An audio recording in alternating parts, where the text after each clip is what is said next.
السميع العليم من الشيطان الرجيم. بسم الله الرحمن الرحيم. الحمد لله رب العالمين، والصلاة والسلام على أشرف الأنبياء والمرسلين، خاتم النبيين، رحمة للعالمين، أبي القاسم محمد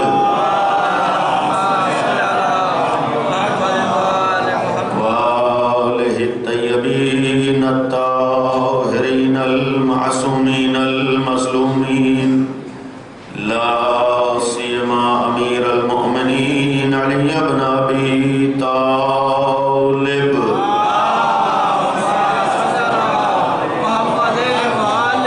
عليه الصلاة والسلام، ولعنة الله على أعدائهم وغاصبي حقوقهم وقاتليهم ومنكري فضائلهم أجمعين.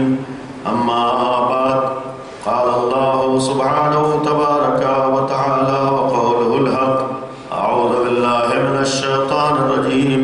إنما وليكم الله ورسوله والذين آمنوا الذين يقيمون الصلاة ويؤتون الزكاة وهم راكعون. صلوات علی محمد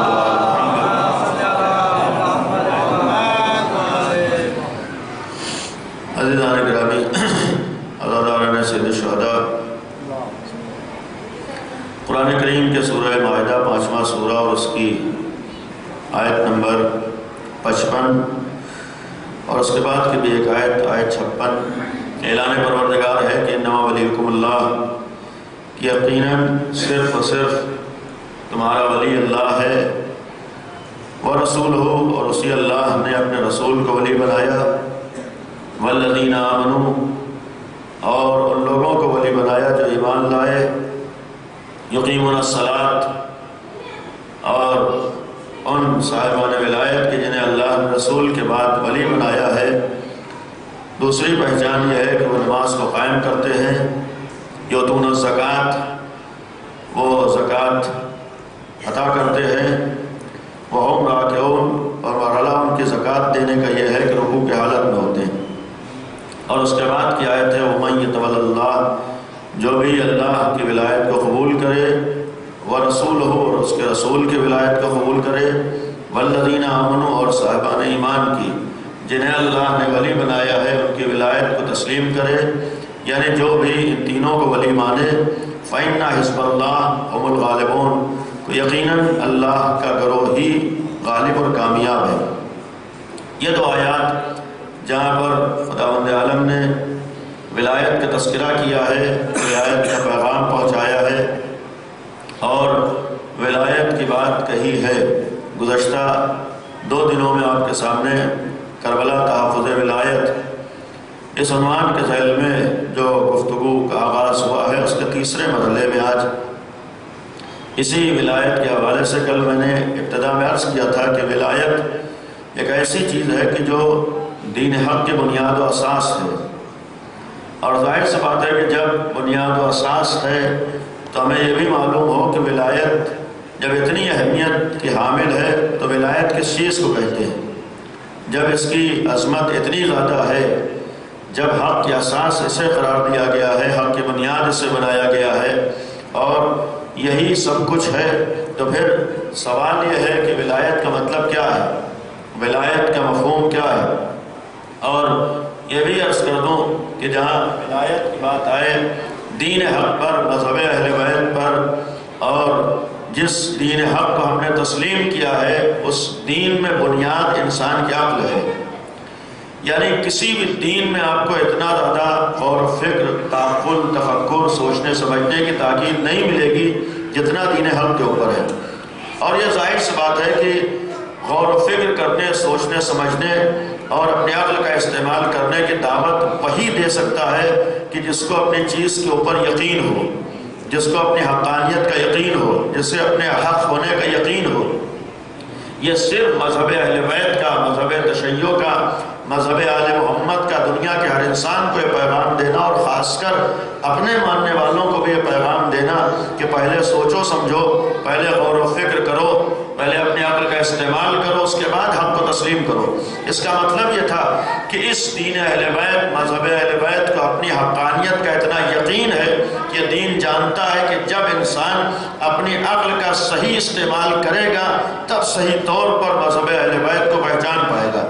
جتنا جتنا انسان اپنی فکر کا استعمال کرے گا، جتنا جتنا انسان عقلی اعتبار سے کمالات تک پہنچے گا، جتنا جتنا انسان فکری اعتبار سے ترقی کرے گا، ویسا ویسا اس سے مذہب آل محمد کی صحیح معرفت حاصل ہوگی۔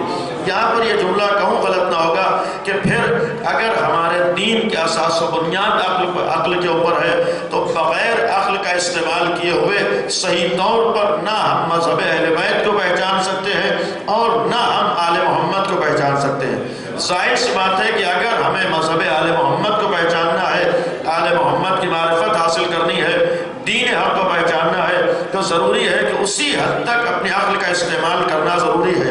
اسی حد تک جب عقل کا استعمال کرنا ضروری ہے تو یہ بھی ضروری ہے کہ اپنی عقل کو کمال تک پہنچانا بھی ضروری ہے۔ اس لیے کہ ظاہر سی بات جتنا انسان کی عقل کمال تک پہنچتی ہے، جتنا انسان عقلی اعتبار سے ترقی کرتا ہے، اتنا ہی حق سے نزدیک ہوتا ہے۔ صلوات پڑھ دیں محمد والے محمد۔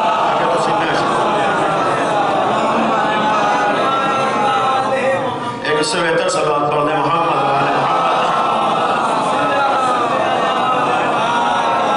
اور یہ بھی عرض کر دوں، ظاہر سی بات ہے جہاں ہمارے عقل پر زور ہے، کسی بھی عمل کو انجام دے دینا یہ مذہب اہل بیت میں معیار نہیں ہے، کوئی کام کر لینا یہ معیار نہیں ہے۔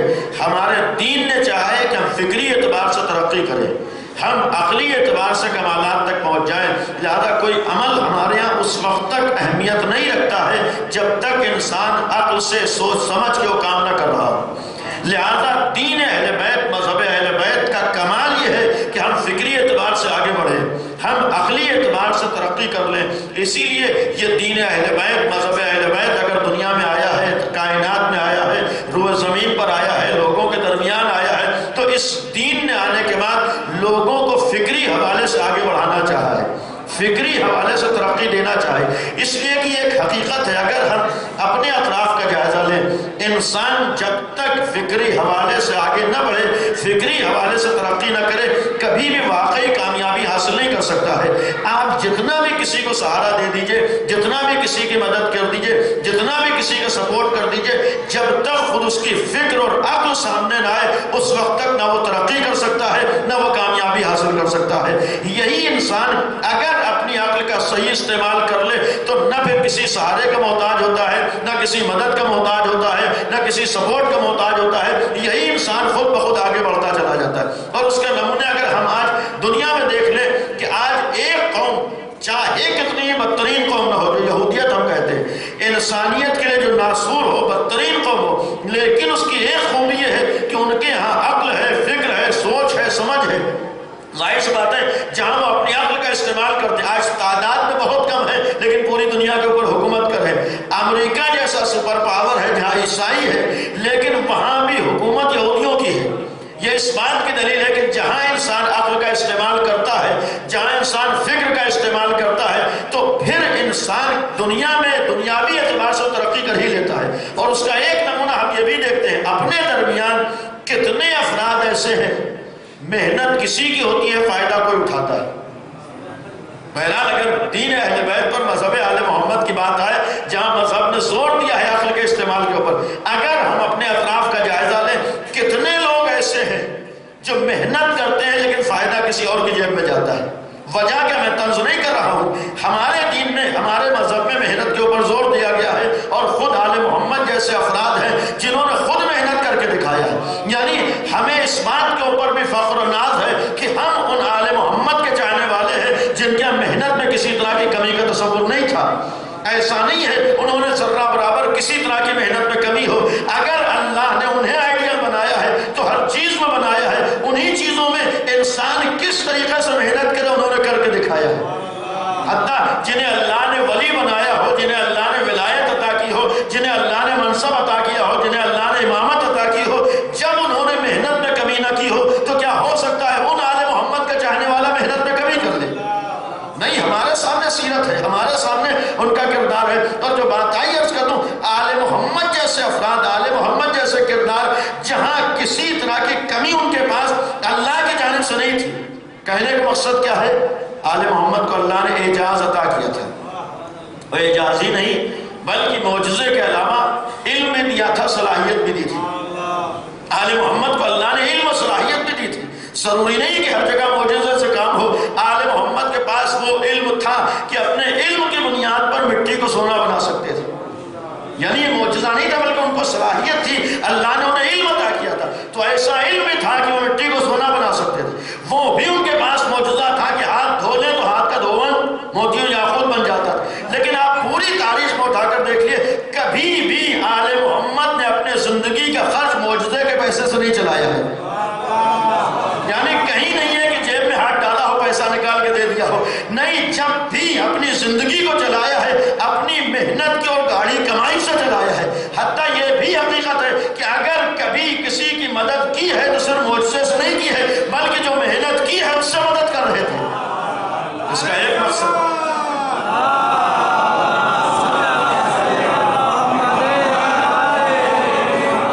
البتہ ظاہر بات یہاں رکتے بھی عرض کروں کہ ہمارے یہاں اگر عقل پر اتنا زور دیا گیا، عقل کو بنیاد بنایا گیا، عقل کو اساس بنایا گیا ہے، عقل بیس ہے، تو اس عقل کے بنیاد ہونے کی دو وجہ ہمارے بہت زیادہ اہمیت رکھتی ہیں۔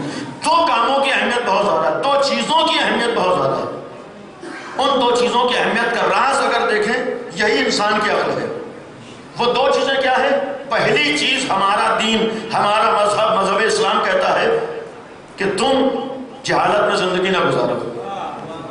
مذہب اہل بیت یہ کہتا ہے، مذہب آل محمد یہ کہتا ہے، دین اسلام یہ کہتا ہے کہ اگر تم اس دین میں آنا چاہتے ہو تو پھر تمہاری زندگی جہالت میں نہ گزرے۔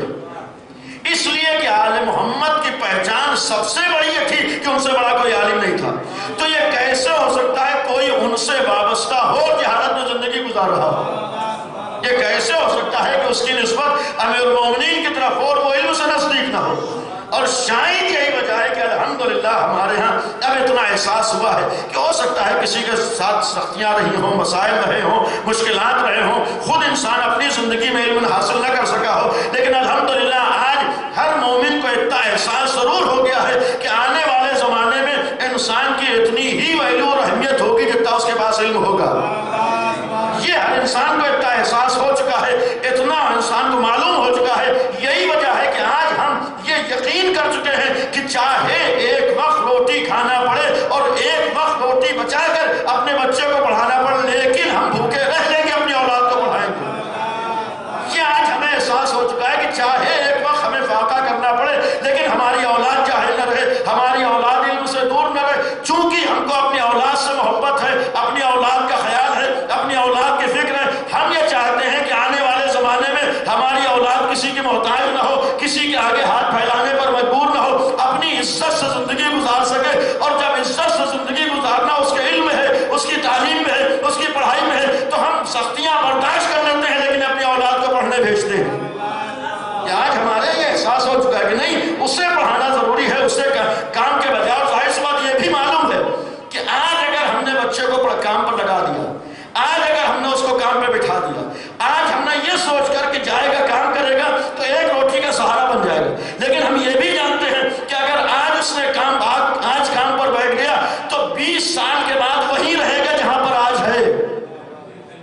اتنا ہمیں یقین ہے کہ اگر آج ہی ہم نے اسے کام پر بٹھا دیا تو 20 سال 25 سال کے بعد وہیں رہے گا جہاں پر آج ہے۔ لیکن اگر آج ہم نے تھوڑی بہت زحمت و پریشانی برداشت کر کے اپنی اولاد کو پڑھنے کے لیے بھیج دیا تو یقیناً 20 سال کے بعد بہت آگے جا سکتا ہے۔ یہ ساری چیزیں آج ہمارے سامنے، اس بنیاد پر ہم اپنے بچوں پر توجہ دیتے ہیں، ہم آگے بڑھتے ہیں۔ اور جو بات آئی عرض کر دوں کہ ہم تو اس بات کے اوپر فخر کرتے ہیں کہ اہل بیت کے چاہنے والے ہیں، ہمیں تو اس بات کے اوپر ناز ہے کہ ہم علی کے شیعہ ہیں، ہمیں تو اس بات کے اوپر ناز ہے کہ ہم جعفری مذہب سے تعلق رکھتے ہیں، اور اتنا ہمیں یقین ہے کہ ان افراد کی سب سے بڑی پہچان ان کا علم تھا۔ ان افراد کی سب سے بڑی پہچان ان کا علم تھا۔ دنیا میں جتنے بھی کمالات قابل تصور ہیں سب اہل بیت میں تھے، لیکن کیا دنیا نے ہر کمال کا اعتراف کیا ہے؟ کیا دنیا نے ہر فضیلت کو مانا ہے؟ ہر فضیلت کا دنیا نے اقرار نہیں کیا ہے، ہر فضیلت کا اعتراف نہیں کیا، لیکن ایک فضیلت ایسی ہے جس کا اعتراف ہر دوست و دشمن نے کیا ہے۔ آپ اگر ہر امام کی سیرت دیکھیں، ہر امام کی زندگی دیکھیں، مولا کائنات سے لے کر آخر امام تک کا، جہاں تک کا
250 سال ہمارے سامنے گزرے، یعنی کم از کم سن 11 ہجری سے لے کر 260 ہجری تک، یعنی غیبت صغریٰ کے آغاز سے اس وقت تک اس 250 سال میں اہل بیت کی سب سے بڑی پہچان کیا تھی؟ اس 250 سال میں آل محمد کی شناخت کیا تھی؟ کس چیز سے پہچانے جاتے تھے؟ صرف ایک ان کی پہچان ہر ایک کی نگاہ میں تھی، ان سے بڑا کوئی عالم نہیں ہے۔ آپ انصاف سے بتائیے، ہمارے باپ دادا محنت کر کے کوئی پہچان بنائے، ہمارے باپ دادا محنت کر کے اپنی کوئی شناخت بنائے محلے میں، شہر کے اندر، تو ہم اپنے باپ کی اولاد، اپنے کو اس خاندان کی اولاد کب سمجھتے ہیں؟ اگر ہم فخر کریں فلاں خاندان کے ہیں، اگر ہم فخر کرتے ہیں فلاں کے بیٹے ہیں، اگر فخر کرتے ہیں فلاں کے گھرانے سے تعلق، تو کس وقت فخر کرتے ہیں؟ کم از کم اس وقت فخر کرتے ہیں جو شناخت ہمارے باپ دادا نے بنائی ہو اس کو بچا لے، اور اگر ہم خود نہ بچائیں تو جتنے ملنے والے ہوتے ہیں وہ ہمیں احساس دلاتے ہیں بھیا فلاں گھرانے کے ہیں، فلاں کی اولاد ہے، فلاں کے بیٹے ہیں، ان کی پہچان تو یہ تھی۔ کچھ نہ کچھ آپ کے اندر ہونا چاہیے۔ انصاف سے بتائیے، آج اپنے باپ دادا کی شناخت کو بچانے کی تو فکر ہوتی ہے، کیا کبھی ہم نے یہ بھی سوچا کہ ہم ان آل محمد سے منسوب ہیں جن کی سب سے بڑی پہچان ان کا علم تھا؟ کیا کبھی ہمیں یہ بھی احساس ہوا کہ ہم ان امام صادق کے ماننے والے ہیں جو کم از کم علم میں کسی کے محتاج نہیں تھے؟ تو کیا ہو سکتا ہے علی کا چاہنے والا ہو، آل محمد کا چاہنے والا ہو، علم میں کسی سے پیچھے ہو جائے؟ آج تو ہمیں اس بات کے اوپر ناز کرنا اور اتنا یقین ہے کہ اگر غیر محنت کر کے کہیں تک پہنچ سکتا ہے تو ہم بھی محنت کر کے اس سے آگے جا سکتے ہیں۔ اس لیے کہ ظاہر ہے جب محنت کا نتیجہ دوسروں کو مل سکتا ہے تو کیا اتنی محنت کا نتیجہ ہمیں نہیں ملے گا؟ میں تو اکثر ایک جملہ یہ بھی کہتا ہوں کہ ہم کو دوسروں میں یہ فرق بھی حاصل ہے کہ دوسرا صرف اپنی محنت کا پھل پاتا ہے، لیکن اگر ایک علی کا چاہنے والا یہ سوچ کے محنت کرتا ہے کہ ہم اسکول میں جا رہے ہیں، ہم کالج میں جا رہے ہیں، ہم یونیورسٹی میں جا رہے ہیں، ہمیں علم میں سب سے آگے اس لیے ہونا ہے کہ تاکہ شیعت کی پہچان باقی رہ جائے، تو اپنی محنت کا پھل بھی ملتا ہے، آل محمد کا سہارا بھی ملتا ہے۔ یہ کیسے ہو جائے کہ آل محمد کا سہارا ملے پھر انسان کامیاب نہ ہو؟ نہیں، انسان اور پھر ظاہر سی بات آ رہی ہے کہ یہ بھی ایک حقیقت ہے کہ اگر علی کے چاہنے والے کبھی ہمارے ذہنوں میں یہ نہ ہو کہ اتنا پڑھنے زندگی ہماری چل جائے، اتنا پڑھنے کوئی کام مل جائے، اتنا پڑھنے کی زندگی گزر جائے۔ نہیں، آل محمد کے چاہنے والوں کی پہچان نہیں ہوتی۔ آل محمد کا چاہنے والا جب علمی میدان میں آتا ہے تو یہ سوچ کے محنت کرتا ہے ہمیں اتنا پڑھنا ہے کہ سب سے آگے ہم نظر آ رہے ہوں، ہمیں تو اتنی محنت کرنا ہے کہ آل محمد کی شناخت باقی رہ جائے۔ اور یہ بھی ایک حقیقت ہے کہ وہ زمانہ پرانا تھا جہاں پر لوگ یہ سوچتے تھے کہ اگر نہ پڑھ سکے اور دولت کما لیا تو آسانی سے زندگی گزر جائے گی، پیسہ آ گیا تو سب کچھ ہے۔ ایک زمانہ بہرحال تھا کہ دولت ہے، سب کچھ ہے، پیسہ ہے، سب کچھ ہے، پھر پڑھنے کی ضرورت کیا ہے؟ لیکن وہ زمانہ گزر چکا ہے، آنے والا زمانہ وہ ہے، بلکہ ہم تو اپنی نگاہوں کے سامنے دیکھ رہے ہیں۔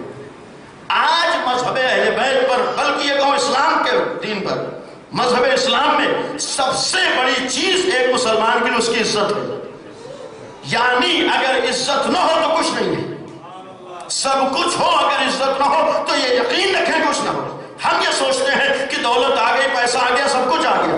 آپ اس وقت اپنے اطراف میں نگاہ اٹھا کر دیکھیں، کتنی اسلامی کنٹری ہیں، کتنے اسلامی ممالک ہیں جو دولت کے ڈھیر پہ بیٹھے ہوئے ہیں۔ آپ کے سامنے جتنے اسلامی ممالک ہیں سب دولت کے ڈھیر پہ بیٹھے ہوئے ہیں۔ کیا دولت انہیں عزت دے رہی ہے؟ کہ دولت کے ڈھیر پہ بیٹھنا کیا وہ سر اٹھا کر کسی سے بات کر سکتے ہیں؟ نہیں، وہاں تو معاملہ جو بھی ان کے آقا کہیں انہیں کرنا پڑے گا، حتیٰ اگر اسلام کے خلاف بھی ان سے کچھ چاہیں تو انہیں کرنا پڑے گا، حتیٰ اگر انہیں کے آقا یہ کہیں کہ تمہیں مسلمانوں پر بم گرانا ہے، مسلمانوں کا خون بہانا ہے، تو وہ بہائیں گے۔ کیوں؟ اس لیے کہ آقا کہہ رہا ہے۔ بھائی دولت ہے، پیسہ ہے، تمہارے پاس سب کچھ ہے، پھر عزت کیوں نہیں ہے؟ پھر کیوں غلامی ہے؟ پھر کیوں اس کے آگے جھک رہے ہو؟ پھر کیوں ذلیل ہو رہے ہو؟ عزیزو، سب کچھ ہے لیکن علم نہیں ہے۔ اور ایک حقیقت ہے کہ ان سارے ممالک میں تنہا ایک ملک ہے جس کے پاس دولت نہیں ہے، جس کے پاس مال نہیں ہے، لیکن صرف اس کے پاس علم ہے۔ اسی علم کے بنیاد پر ہر حکومت کے آگے کھڑا ہے، ہر اقتدار کے آگے کھڑا ہے، ہر سپر پاور کے آگے کھڑا ہے۔ ہم تنہا ہیں، تم ہمارا کچھ نہیں بگاڑ سکتے ہو۔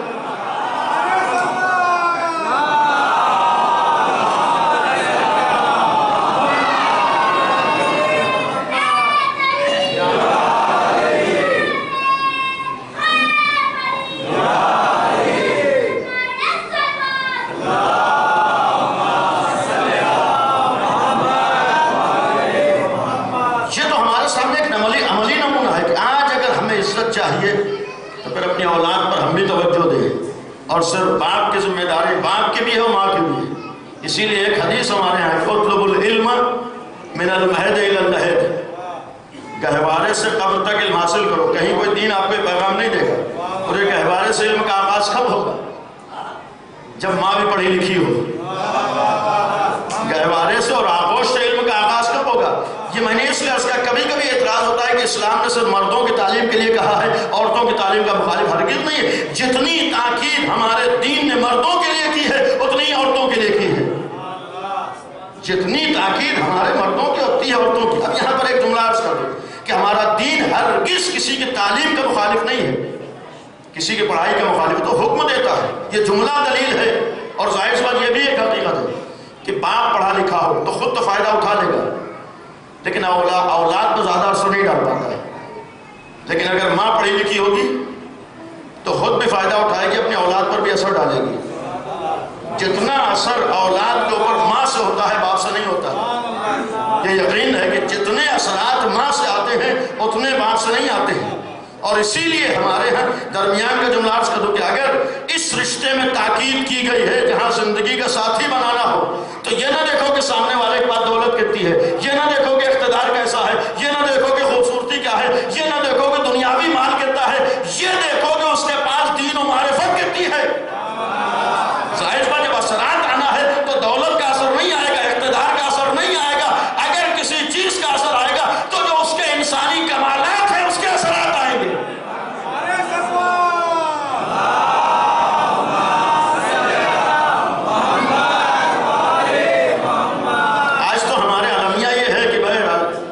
ہم نے دنیا میں قدم اٹھایا، ذرا سے آگے بڑھے، دنیا کی دیکھا دیکھی، سیرت دنیا کے اوپر چلتے ہوئے سیرت اہل بیت کو چھوڑ ہم یہ سوچتے ہیں کہ جب جوان ہوئے ہیں تو ہمارا بھی کوئی زندگی کا ساتھی دوست ہونا چاہیے۔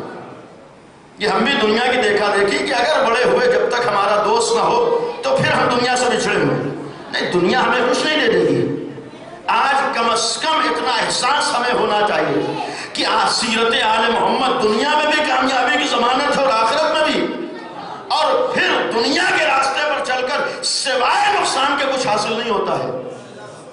یہ اور بات ہے کہ انسان کو احساس اس وقت ہوتا ہے جب موقع نکل چکا ہوتا ہے، اس لیے کہ عمر کی ایک منزل ایسی ہوتی ہے کہ سوائے جذبات و خواہشات کے کچھ غالب نہیں آتے۔ آدمی سوچتا بھی نہیں کہ نتیجہ کیا ہوگا۔ بہرحال جذبات ہیں تو دوست ہونا چاہیے، ادھر سے بھی ہیں جذبات ہیں دوست ہونا چاہیے، ادھر سے بھی۔ کتنے غلط راستے پر جائیں، کتنے اس کے نقصانات ہو جائیں اس کی ہمیں فکر نہیں ہے۔ اور جہاں دوستی ہو گئی، چاہے باپ سمجھائے چاہے ماں سمجھائے، لیکن ہمیں زندگی کا ساتھی اسی کو بنانا ہے۔ ہم یہی سوچتے ہیں زندگی کا ساتھی اسی کو بنانا ہے، نہیں، یہ تو زندگی کا ساتھی اگر بنانا ہے جذبات کچھ دیر کے ہیں، اور ہمیں اس بات کا بھی احساس ہونا چاہیے کہ ہم اپنی نسل کو کیا پہنچانا چاہتے ہیں، ہم اپنی نسل کو کیا دینا چاہتے ہیں۔ اگر ہمارے ہاں سب سے اہمیت ولایت ہے تو کیا کبھی ہم نے اس رشتے پہ آنے کے بعد دیکھا ہے کہ سامنے والے کے پاس ولایت کتنی ہے؟ زبان سے تو ہم ولایت کی بات کرتے ہیں، زبان سے تو ولایت کی اہمیت کی بات کرتے ہیں۔ یقین ہے کہ جب ماں باپ میں ولایت ہوتی ہے تبھی اولاد تک ولایت جاتی ہے۔ تو کیا اس رخ سے ہماری نگاہوں میں کبھی ولایت کی عظمت آئی کہ ہم جب زندگی کا ساتھی تلاش کریں یہ دیکھ رہے ہو کہ سامنے والا کتنا ولایت رکھتا ہے؟ جہاں ولایت نہ ہو، سب کچھ ہو جائے، سب بیکار ہے۔ ہم جذبات میں آ کر، اور یہ تو ایک ہمارے لیے المیہ ہے۔ بہرحال بات ہے، افسوس کی بات ہے کہ ہمارے گھر کی اولاد، اتنا یقین ہے کہ کسی بھی گھر کی ہو، اگر در اہل بیت سے وابستہ ہے تو ہر انسان کی اولاد کی تیراز ہے، اس لیے کہ ہر مومن ہمارا اپنا ہے، ہر اہل بیت کا چاہنے والا اپنا ہے۔ قابل افسوس ہے کوئی ہمارے گھر کی خاتون، ہمارے گھر کی بیٹی کسی غیر کے ساتھ چلی جائے، یہ اس سے بڑھ کے المیہ نہیں ہو سکتا ہے۔ یعنی یہ بھی ایک المیہ ہے کہ ہمارے گھر سے نسبت ولایت آل محمد رکھنے والی، کبھی ہم نے غور کیا کہ ولایت آل محمد، اور یہ ناممکن ہو جاتا ہے کہ کہیں غیر جگہ جا کر اپنی ولایت کو بچا لے، یہ ناممکن ہو جاتا ہے کہیں غیر جگہ جا کر۔ ولایت کی عظمت کا مطلب صرف یہ نہیں ہے کہ ہم زبان سے ولایت کا لفظ استعمال کرتے ہیں، نہیں، ولایت کا مطلب تو یہ بھی ہے کہ ان ساری چیزوں پر بھی تو ہماری نگاہیں ہوں۔ کہیں ایسا تو ہم یہ سوچتے ہیں ہم سے کیا مطلب فلاں کا معاملہ ہے، ہم سے کیا مطلب فلاں کے گھر کی بات ہے. نہیں، جہاں بھی شیعہ اہل بیت کا معاملہ ہو وہ ہمارا اپنا معاملہ ہے. یہ تو ہر انسان کو سوچنا چاہیے. اور ظاہر سی بات ہے یہ ذمہ داری ہماری بھی ہے کہ ہم اس حد تک کیوں آزادی دیں کہ نوبت یہاں تک آ جائے. اس لیے کہ ایک مرحلہ آتا ہے ہمارے دین و مذہب کی پہچان ہی ہے کہ پہلے ہی دروازہ بند کرنا چاہا. کبھی ہمیں برا لگتا ہے کہ اتنی سختی کیوں ہے، اتنی پابندی کیوں ہے. یہ سختی و پابندی نہیں ہے، اس جگہ سے ہمارے دین کو دین نے روکنا چاہا جہاں پر جا کے تم مجبور ہو جاتے ہو. جہاں پر مجبور ہو جاتے ہو اس سے پہلے ہی اگر تمہاری سمجھ میں آ جائے. کبھی کبھی دین کے بارے میں جو سختیاں دکھائی دے. اب یہیں پر عرض کو جو پردے کا حکم ہے، تعلیم کا جہاں معاملہ آتا ہے، ایک اعتراض یہ ہے کہ ہمارے مذہب نے عورتوں کی تعلیم کے بخار ہرگز نہیں ہے. پوری ذمہ داری سے عرض کر رہا ہوں کہ دین اہل بیت پر جتنی تاکید مردوں کے لیے ہے اتنی ہی تاکید عورتوں کے لیے. بلکہ اثرات کے اعتبار سے دیکھا جائے تو عورتوں کی تعلیم زیادہ ضروری ہے. اس لیے کہ مرد کو صرف اپنے لیے پڑھا لکھا ہونا ضروری ہے اور عورت کو اپنی اولاد کے لیے بھی، اس کے اوپر اولاد کی بھی ذمہ داری ہے. اب ظاہر بات خود پڑھی لکھی ہوگی تو اپنی اولاد کو بھی اس کے اثرات جائیں گے. اب اگر حکم ہے، ایک اعتراض یہ ہوتا ہے کہ ہمارے دین نے اور اسلام نے عورتوں کی تعلیم میں ہرگز نہیں ایسا ہے. ہمارے دین میں حکم دیا ہے، پیغمبر کی حدیث ہے، اطلب العلم، طلب العلم فریضۃ علی کل مسلم و مسلمہ، کہ علم حاصل کرنا لازم ہے، ضروری ہے، فرض ہے ہر مسلمان مرد اور ہر مسلمان عورت کے اوپر. تو پھر یہ جو تصور آیا ہے ہمارے ہاں کہ عورتوں کی تعلیم کو مخالف ہے، ہو سکتا ہے کسی کا کوئی حکم ہو، لیکن ہماری شریعت میں شریعت کے احکام جو پیغمبر کے زمانے میں آ گئے وہ قیامت تک باقی رہیں گے. یہ شریعت نہیں بدل سکتی ہے.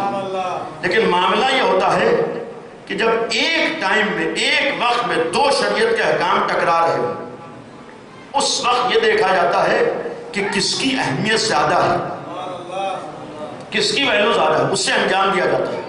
دوسرا خود بخود ختم ہو جاتا ہے. اب یہاں مخالفت نہیں ہے. میں مثال عرض کر دوں، کسی کی جان جا رہی، نماز پڑھنا بھی واجب ہے اور ایک انسان کی جان بچانا بھی واجب ہے. اب آپ انصاف سے بتائیے، نماز بھی پڑھنا واجب ہے، جان بھی بچانا واجب، ایک وقت دونوں کام ٹکرا رہے تو ہم کون سا عمل انجام دیں گے؟ اب یہاں پر نماز اگر ہم پڑھ رہے جان بچانے کو چھوڑ کر تو یہ حرام کام کر رہے ہیں. یعنی اگر ہم جان بچانے کو چھوڑ کر نماز پڑھ رہے ہیں تو یہ ہم نے حرام کام کیا. کیا شریعت بدل گئی؟ بلکہ اب تک جو چیز واجب تھی وہ تبدیل ہو گئی. جب ہم نے کہا کہ وہی شریعت قیامت تک رہے گی تو یہ کیسے ہو سکتا ہے کہ نماز حرام ہو جائے؟ نماز حرام نہیں ہوئی ہے، بلکہ ہم نے ایک واجب کو چھوڑ کر اس کے مقابلے میں ایک عمل انجام دیا، لہذا مخالفت ہوئی ہے.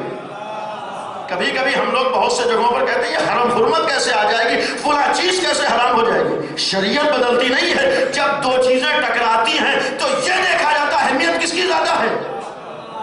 جس کی اہمیت زیادہ ہو اسے انجام دیا جاتا ہے. اب معاملہ یہ ہے کہ لڑکیوں کے لیے پڑھنا واجب ہے، اولاد کے لیے پڑھانا واجب ہے، اور دوسری طرف ہماری شریعت کا حکم ہے کہ اپنی شریعت کی پہچان باقی رکھنا بھی واجب ہے. جس دین پر ہو اس کی شناخت باقی رکھنا ضروری ہے، جس مذہب پر ہو اس کی پہچان باقی رکھنا ضروری ہے. اس لیے کہ قرآن کریم نے جہاں پر پردے کا حکم دیا ہے، آخری جملہ کیا ہے؟ جہاں پر پردے کا حکم دیا ہے آخری جملہ یہ ہے کہ پردہ کرو تاکہ پہچانی جاؤ. البتہ ہمارا تو الٹا معاملہ ہے کہ پردہ کر لیں گے تو کیسے پہچانے جائیں گے. قرآن کیا کہہ رہا ہے؟ پردہ کرو تاکہ پہچانی جاؤ. یہ کس لیے؟ تاکہ جب تم گھر سے باہر آؤ تو دیکھ کے پتا چلے تمہارا تعلق کس خاندان سے ہے. قرآن یہ کہہ رہا ہے کہ تم جب باہر آؤ تو معلوم تو ہو تم کس کی کنیز ہو، معلوم تو ہو تمہارا تعلق کس گھرانے سے، دیکھ کے معلوم ہو کہ تم سیدہ کی کنیز ہو، کسی اور کی کنیز نہیں ہو. قرآن نے کہا ہے.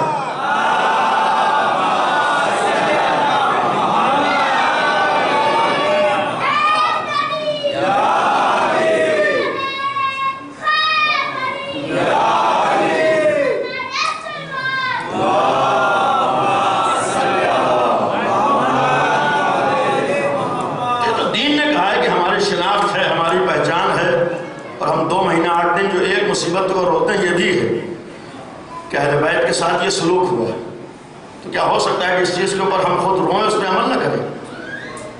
جس چیز کے اوپر ہم گریاں کر رہے ہیں اس کے اوپر ہم خود اس سے دور رہے گا. یہ ہو ہی نہیں سکتا. جو ہمارے لیے مصیبت ہے یہی تو مصیبت ہے کہ اہل بیت کے ساتھ یہ سلوک ہوا. جو اہل بیت کے ساتھ وہی جو سلوک ہوا ہے، کیا ہو سکتا ہے وہی سلوک ہمارے گھر میں بھی ہو رہا ہو؟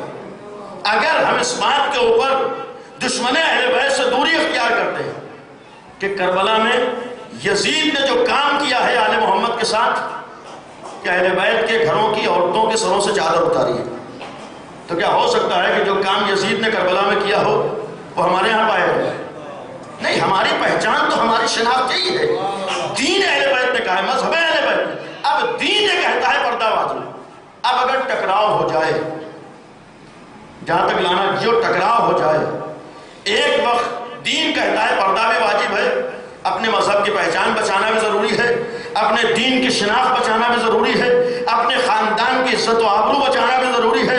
اس لیے کہ اللہ نے عورت کو جو اہمیت دی ہے اس اہمیت کو بتانا بھی ضروری ہے. اللہ کی نگاہ میں عورت کوئی معمولی چیز نہیں، جیسے بھی چاہے جو چاہے اس کے اوپر نگاہ ڈال دے. نہیں، اللہ تو اسے حفاظت دینا چاہتا ہے، اللہ تو اس کو اہمیت دے. تو یہ اہمیت بھی تو دنیا کو معلوم ہو. اس لیے کہ دنیا کا ایک طریقہ یہ بھی ہے کہ کبھی کبھی پردے سے اہمیت کو سمجھتا ہے. ہر پتھر کو آدمی کپڑے میں لپیٹ کے نہیں رکھتا ہے، بلکہ جس چیز کو کپڑے میں لپیٹ کے رکھتا ہے وہ ہیرا ہوتا ہے. اسی کپڑے ہی سے تو پتا چلتا ہے کہ یہ ہیرا ہر ایک کے دیکھنے کے لائق نہیں ہے، بلکہ جو اہل ہوگا وہی دیکھ پائے گا.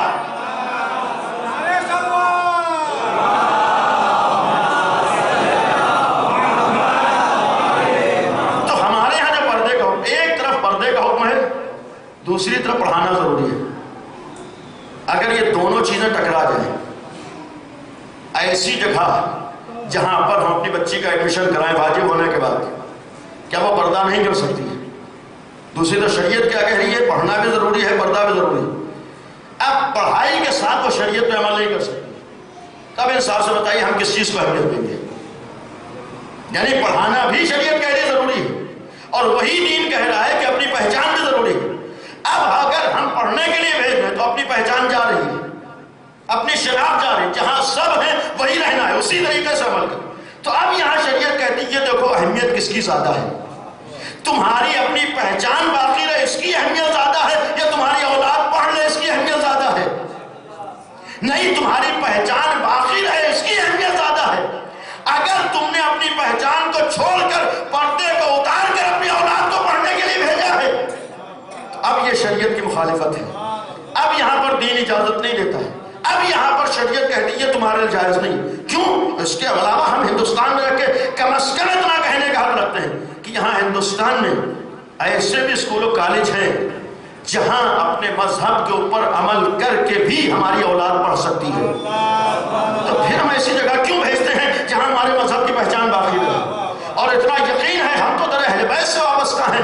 اگر ذہنوں میں آئے کہ فلاں اسکول اچھا ہے، فلاں کالج اچھا ہے، تو انصاف سے بتائیے علم ہم حاصل کرتے ہیں یا اللہ عطا کرتا ہے؟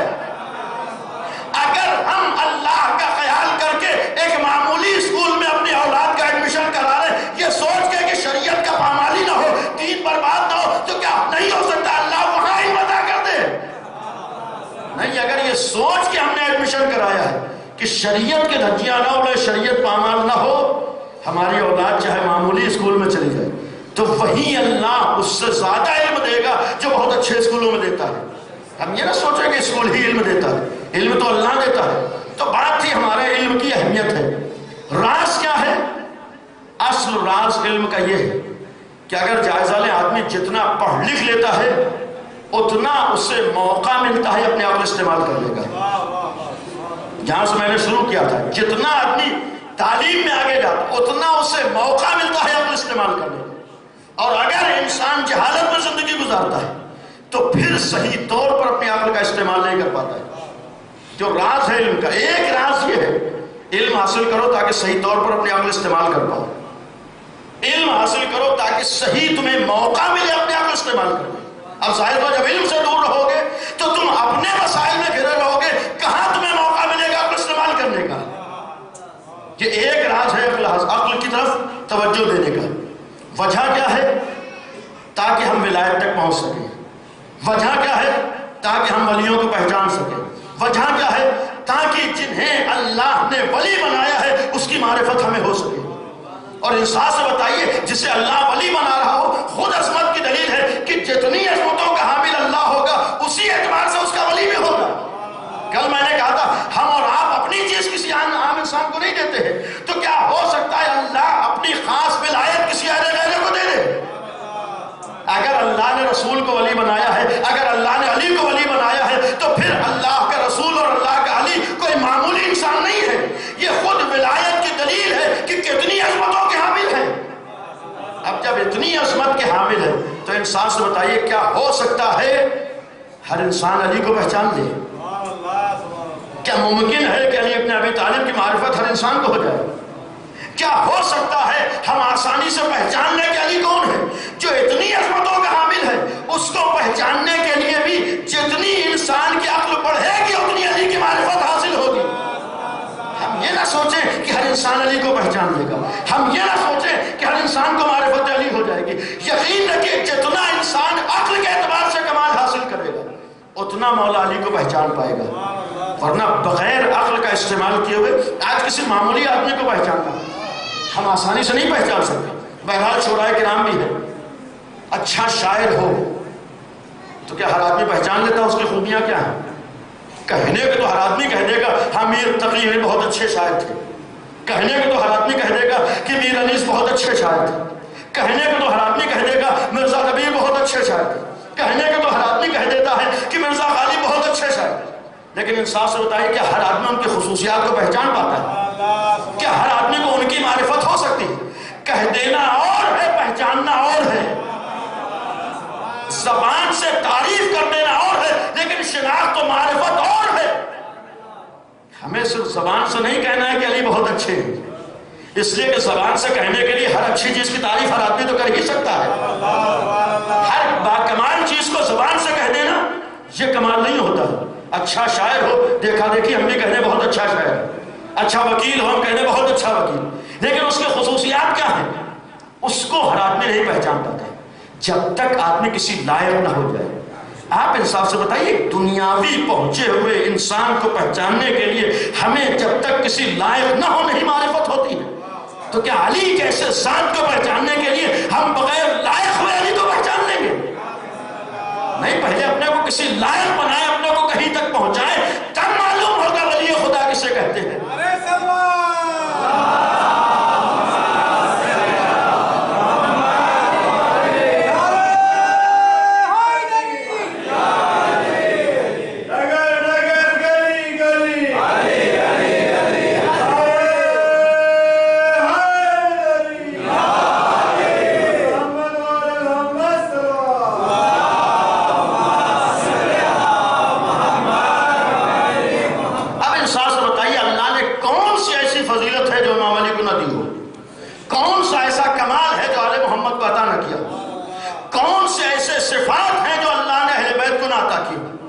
البتہ ہمارا تو عقیدہ یہ بھی ہے کہ کسی فضیلت نے علی کے کمال میں اضافہ نہیں کیا ہے۔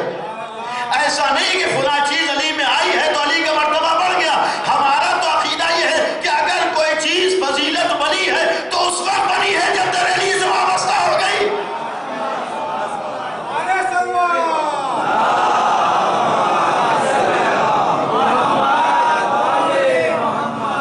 جہاں فضیلت در علی سے وابستہ ہو کر فضیلت بن رہی ہو، جہاں بلندی کا تصور علی کے ذریعے سے ہو رہا ہو، تو کیا ہو سکتا ہے اس علی کو ہم پہچان لیں؟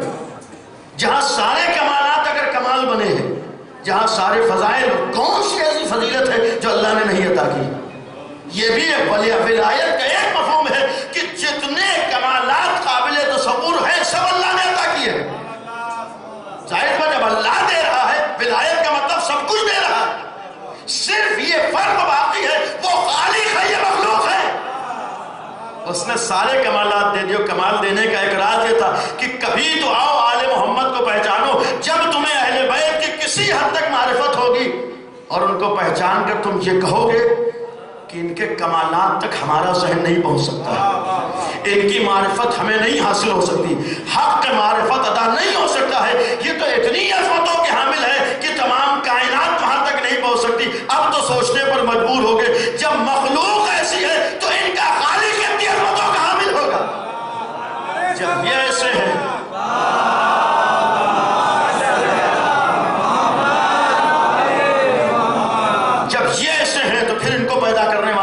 ہوگا۔ اور جب اس نے سارے کمالات دیے ہیں، سارے فضائل عطا کیے ہیں، آج انصاف سوچئے کہ اگر نام علی ہے، یہ بھی ایک ذمہ داری سے روئے زمین پر تاریخ اسلامی میں اللہ کے نام پر کسی کا نام نہیں ہے، حتیٰ کسی نبی کا نام بھی اللہ کے نام پر نہیں ہے۔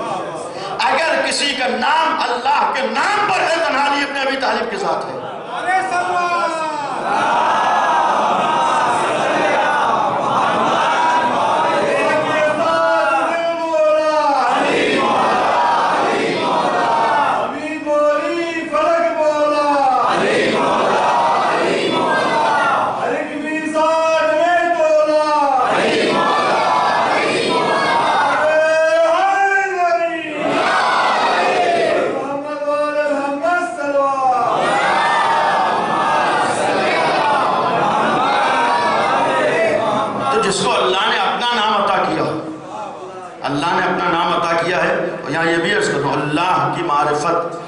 اور اللہ کی شناخت، بزرگوں کے لیے ایک جملہ عرض کر رہا ہوں معذرت کے ساتھ، اللہ کی پہچان اور شناخت سب سے بڑا نمونہ امیر المومنین کے ساتھ ہے۔ یعنی اگر کائنات میں امیر المومنین کے علاوہ کچھ نہ ہوتا تو اللہ کی شناخت معرفت کے لیے یہی ایک وجود کافی تھا۔ جب ایسی مخلوق ہو، ایسی چیز ہو، تو پھر اس کا بنانے والا کیسا ہوگا؟ یعنی اگر اس کے علاوہ کچھ نہ ہوتا اس کی عظمت کے لیے کافی تھا۔ اب انسان خود سوچے، جب علی جیسی ذات اس کی مخلوق ہے، علی جیسی ذات کو اس نے پیدا کیا ہے، تو پھر وہ کتنی عظمتوں کا حامل ہوگا۔ اور جہاں سارے کمالات اس ذات میں نظر آ رہے ہوں، اور یہ بھی در حقیقت نمونہ ہے اسی ولایت کا، یہ بھی در حقیقت علی ابن ابی طالب بھی نمونہ ہے ایک ولایت کا ہے۔ اس لیے کہ ہمارا عقیدہ یہ ہے کہ ہمارے تو سلسلے وار ولایتیں ہیں، اللہ ولی ہے، رسول ولی ہے، اور اس کے بعد امیر المومنین ولی ہے، اور اللہ نے انہیں ولایت دی ہے۔ اور اتنا یہ بھی معلوم ہے کہ جب اللہ نے ولایت دی ہے، دنیا میں بھی بہت سے لوگ ولی بنائے گئے، دنیا میں بھی لوگ ولی بنائے گئے، لیکن ہمارا عقیدہ ہے کہ ولایت جب اللہ کا حق ہے تو کسی بھی انسان کو حق نہیں ہے کہ اللہ کے حق پہ ڈاکہ ڈالے۔ اس لیے کہ ظاہر بات جو اللہ خود کہہ رہا ہمارا حق ہے، تو اگر ہم چاہیں کہ اللہ کے حق کو اپنے اختیار میں لے لیں، یہ تو اللہ کے حق پہ ڈاکہ ہوگا۔ ظاہر بات اللہ نے کہا ہماری ملکیت، ہماری چیز ہے، یعنی اس کا ایک مفہوم قرآن کا قانون یہ ہے کہ کسی کو بھی ولی بنانے کا حق نہیں ہے۔ اگر ولی بنانے کا حق ہے تو صرف اللہ کو ہے، اور جسے ولی اللہ بنا دے، ساری کائنات مل کر بھی اس کا انکار کر دے، اس کی ولایت میں فرق نہیں پڑ سکتا ہے۔ اس لیے کہ ظاہر پر اگر پوری دنیا اللہ کا انکار کر دے تو کیا اللہ کی عظمت میں کمی آئے گی؟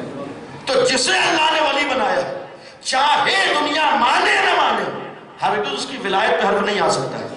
اور یہ بھی اگر دیکھنا ہو کہ دنیا کے بنائے ہوئے ولیوں میں اور جسے اللہ نے ولی بنایا ہے فرق کیا ہے؟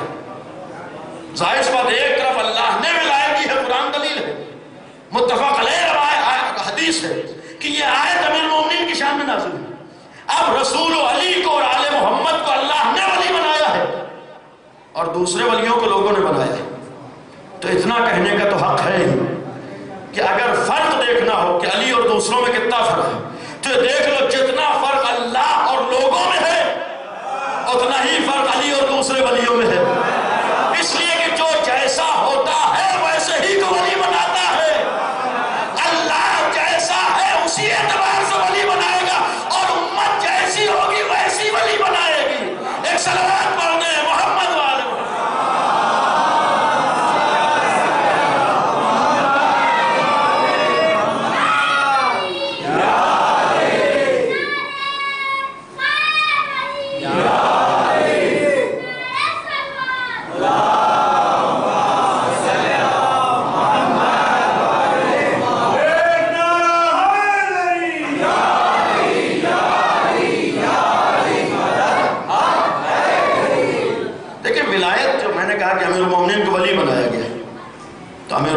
ذریعے سے ہم اللہ تک پہنچ سکتے ہیں۔ اگر معلوم کرنا ہو کہ اللہ کیسا ولی ہے تو جب تک اللہ کے بنائے ہوئے ولی کو نہ پہچان لے وہ ولایت ہماری سمجھ میں نہیں آ سکتی۔ اسی لیے ایک عقیدہ ہمارا یہ ہے کہ جب اللہ نے ولی بنایا ہے تو اللہ کی ولایت اس وقت مکمل ہے جب ہم انہیں مان لیں۔ اللہ کی ولایت اس وقت مکمل ہے جب انہیں ہم تسلیم کریں۔ اور دوسری طرف ذرہ برابر اگر ان کی ولایت میں کمی ہو تو یہ ان کی ولایت میں کمی نہیں ہے، یہ اس کی ولایت میں کمی ہے۔ یعنی اگر آل محمد کے سلسلے میں ذرہ برابر کمی ہو تو کمی یہاں نہیں وہاں کمی ہوگی۔ اسی لیے ہر مومن، ہر شیعہ کا عقیدہ یہ ہے کہ جس طرح اللہ کو ماننا ضروری ہے اسی طریقے سے اللہ کے بنائے ہوئے ولیوں کو ماننا ضروری ہے۔ جس طرح وہاں کمی نہیں ہو سکتی ہے اسی طریقے سے یہاں کمی کا تصور نہیں ہو سکتا ہے۔ کمی کا تصور کسی مومن کے لیے ہو جائے ہرگز نہیں ہو سکتا۔ جب اللہ نے انہیں ولایت دی تو اب خود امیر المومنین کا بھی جو کوئی مولا ہے، آج ہمارا ضروری ہے کہ ہم علی کو پہچانیں تاکہ معلوم ہو رسول کون ہے، ہم علی اور رسول کو پہچانیں تاکہ معلوم ہو اللہ کون ہے۔ تو پھر مولا کو پہچاننے کے لیے بھی علی ہمارے لیے آئیڈیل ہے، مولا تک پہنچنے کے لیے بھی امیر المومنین نمونہ عمل ہے۔ علی نے بھی اللہ کو مولا مانا ہے، اس لیے کہ اللہ تو سب کا مولا ہے۔ اگر ہمارا مولا ہے تو رسول کا بھی مولا ہے، ہمارا مولا ہے تو امام علی کا بھی مولا ہے۔ تو علی نے یہ بھی تو بتایا ہے کیسے مولا مانا جاتا ہے، امام علی نے یہ بھی تو بتایا ہے کیسے ولایت کو تسلیم کیا جاتا ہے، امیر المومنین نے یہ بھی تو بتایا ہے کہ کیسے مولائی بنا جاتا ہے۔ ظاہر بات ہمارے لیے جب سب کچھ علی ہے انہی کے ذریعے سے ہمیں ولایت تک پہنچنا ہے، تو ہر چیز کے لیے نمونہ عمل امام علی ہے۔ اور جب ہر چیز کے لیے نمونہ عمل تو اس ذات گرامی نے ہمارے سامنے تصور ولایت پیش کیا ہے۔ زبان سے لفظ ولایت بہت آسان ہے کہہ دینا، لیکن اس ولایت کو سمجھ کر واقعی معنی میں مولائی بن جانا یہ آسان نہیں ہے۔ اگر کاش ہمیں ولایت سمجھ میں آ گئی ہوتی تو آج ہم ولایت کے سلسلے میں اس طرح کے جملات استعمال نہ کرتے جو آج ہمارے درمیان عام ہیں۔ ولایت کوئی معمولی چیز نہیں ہے۔ میں نے کہا کہ پہچاننے کے، جب علی کو پہچاننے کے کسی لائق ہونا ضروری ہے تو ولایت علی کو پہچاننے کے لیے بھی کسی لائق ہونا ضروری ہے، اور جب ولایت علی کو پہچاننے کے لیے کسی لائق ہونا ضروری ہے تو ولایت علی کے سلسلے میں زبان کھولنے کے لیے بھی تو کسی لائق ہونا ضروری ہے۔ امیر المومنین جیسی ذات جس نے ہمارے سامنے نمونہ عمل پیش، ایک نمونہ کیا، اس نے اللہ کی ولایت کو مانا۔ اور یہاں پر عرض کرتا ہوں ولایت کا مطلب اپنے کو حوالے کر دینا ہے، ولایت کا مطلب اپنے کو سپرد کر دینا ہے، ولایت کا مطلب اپنے وجود کو اس کے حوالے کر دینا، ولایت کا مطلب ہم کچھ نہیں ہے سب کچھ ہمارا مولا ہے، ولایت کا مطلب ہے کہ ہماری کوئی حقیقت نہیں ہے سب کچھ اسی کے ساتھ ہے۔ ولایت کا مطلب ہی یہ ہے کہ ہم نے اپنے کو مکمل طور پر مولا کے حوالے کر دیا۔ ولایت کا مطلب یہ ہے کہ ہم نے اور اپنے مولا کے درمیان ساری رکاوٹوں کو مٹا دیا ہے۔ اس لیے کہ ولایت کا لفظ ہے، ولایت کا مطلب کیا ہے؟ عربی میں ولایت کہتے ہیں جب دو چیزوں کے درمیان کوئی چیز نہ ہو تب ولایت کا لفظ استعمال کیا جاتا ہے۔ ہمارے اس کے لیے ایک نمونہ نماز میں اور وضو وغیرہ میں موالات ہے۔ موالات کا مطلب کیا ہوتا ہے؟ عام طور پر ہم لوگ کہتے ہیں پے در پے کرنا، بیچ میں کوئی گیپ نہ ہو، فاصلہ نہ ہو، کنٹینیو کوئی چیز کرنا، یہ ہے موالات، یعنی درمیان میں کوئی چیز نہ آنے پائے۔ ولایت کا مطلب یہ ہوتا ہے کہ ایک چیز اور دوسری چیز کے بیچ میں کچھ نہ ہو، یہاں پر لفظ ولایت بولتے ہیں۔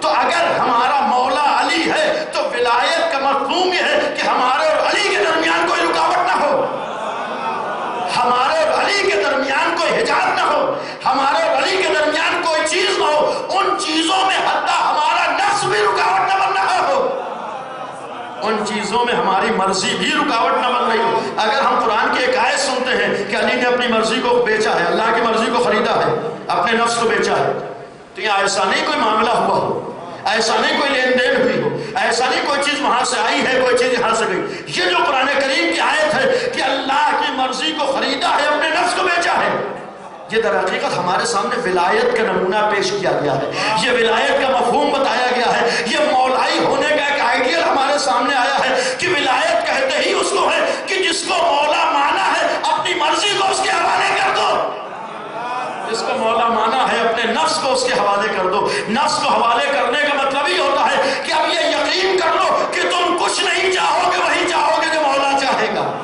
تمہاری پسند کچھ نہیں ہوگی وہی ہوگی جو مولا کی ہوگی، تمہارا عمل کچھ نہیں ہوگا وہی ہوگا جو مولا کا ہوگا۔ مولائیت کا